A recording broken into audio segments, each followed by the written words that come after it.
Hello everyone and welcome back to the channel. I have not finished or I have not made the promised project of the spaceship just yet. This is something that I have not finished simply because I found another project that I still had to finish first. In this case, it is something that I started doing quite some years ago. I already did it on the channel, but not all of it, and it's quite some time since I did the first parts. And this is the Tentacle clothing set. I did the high heels and I did the top, but I never actually got around to do the bottom part. So this basically sat in my imaginary drawer until I now picked it up again. One interesting thing about this is, with all the stuff I learned from then to now, I could actually do a lot of different stuff here. In specifics, the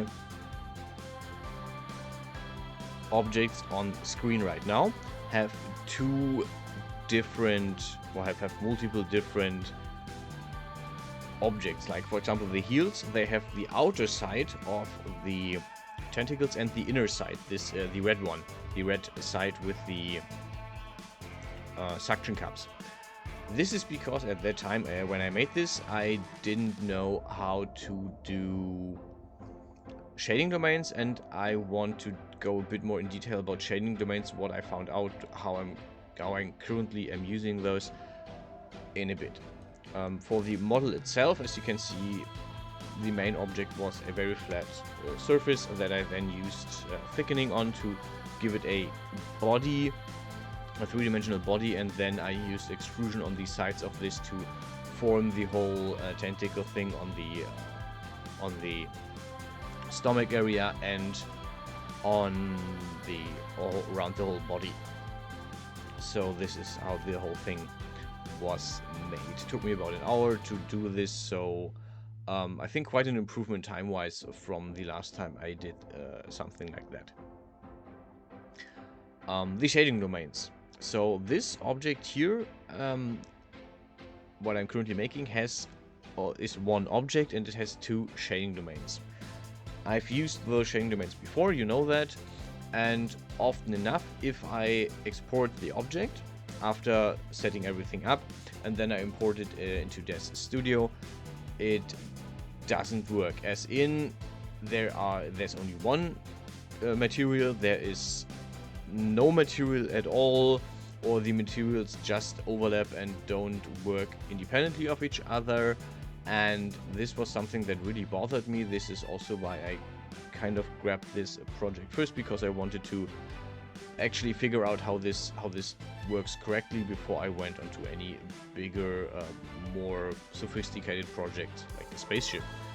And what I found out, what I'm currently doing or using as a method, is I do the shading domains normally, which means once I'm at the point of UV mapping, later in the video you will see that, I'm doing the UV maps as usual, as I would separate the pieces. I'm trying to make a good UV map, as in it's flat, it's working, there's no overlap, it's comprehensible what you can see.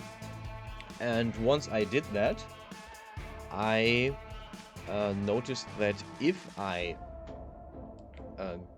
actually put a texture on the material, and you can do that in Hexagon, then it seems to export correctly. From what I can tell, is this seems to be a problem with the export part of Hexagon, and yeah, putting on a texture actually seems to fix it, which is kind of what we want. So yay. You will see that I will later actually put the two textures that I currently have on it in the render, that I will also put it on. Yeah, final render at the end, you know the drill.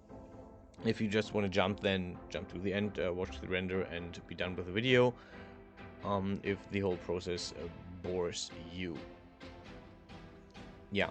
As for shading domains, I think if you put on the textures in before, it will actually help with the correct export, because then Hexagon actually creates the specific, or yeah, it basically copies the textures you did into the folder where you have the object, and then it can correctly reference them in the object and MTL files. This is at least as far as I can tell. By the way, the files created, at least for me when I'm exporting to object, are an object file or an OBJ file and an MTL file, which is a reference for the textures. So once you've done that, you can basically, so you don't really need the MTL file. You only need the MTL file if you put textures on it already and you want to make sure that those are exported and put back in correctly. Otherwise, you can delete the MTL files if you don't need them. At least that's what I do. I usually try to keep the folders clean, so I have only the XHN file, which is the hexagon file, and the OBJ file, which is the export, which I then re-import into Des Studio. Yeah. About this specific object, after I finished it, I basically thought about, do I want to rig this in any way? Is there something I want to play around with? I want to add to this that makes it more interactive, like the straight tentacle that is moving around. For example, the one on the belly that would be able to move and be shapeable, and this is something I'm still thinking about. That would mean I would have to redo the model a bit, because it is very much easier to have a straight tentacle that is rigged than having an already set up tentacle that is curled. Rigging the already set tentacle, already curled tentacle, is a bit more complicated and a bit more prone to weird accidents like crumbling or crushing, or just in general changing its shape too much. Yeah, for next week I don't know what the content on Wednesday will be exactly. Probably something small, because as I said, often enough, morning shift means I don't really have that much time to work on my models and stuff. Yeah, we'll see in general how the time in the next how my timetables turn out for the next time. What I will do, I'm also thinking about the monthly live stream. So if you have anything you might want to see, like in depth in how do I do the textures and the shaders and something, just tell me in the comments and I will see if I can put that up for the live stream. I don't feel ready to go into another video game quite yet. I'll just see how the whole thing develops. Yeah, we're going into the UV mapping here, and you can see that I'm basically just grabbed all the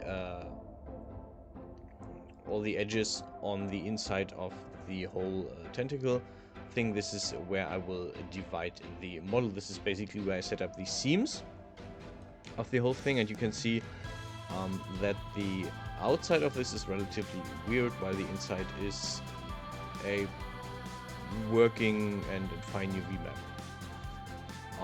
Looks a little bit starfishy, which is kind of cool, kind of fine. Yeah, this is the UV map for the outside, and the inside UV map, the inside and the outside UV map I'm currently working on is a bit more complex. That is because I have no idea. The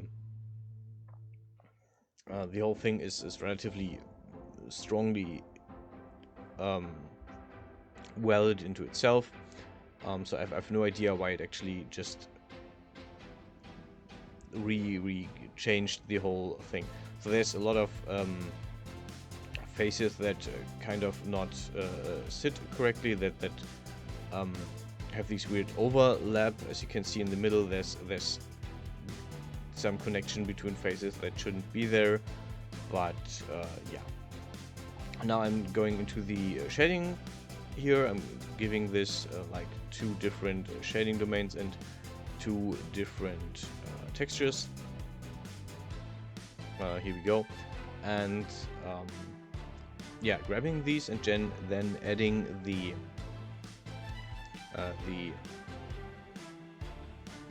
textures, which I'm doing off screen basically. Just helps a lot, because this is what I had to do to actually have the whole thing fixed. Anyway, that's it for this video. I hope you liked it, and as always, stay healthy, stay safe, and I'll see you guys in the next one.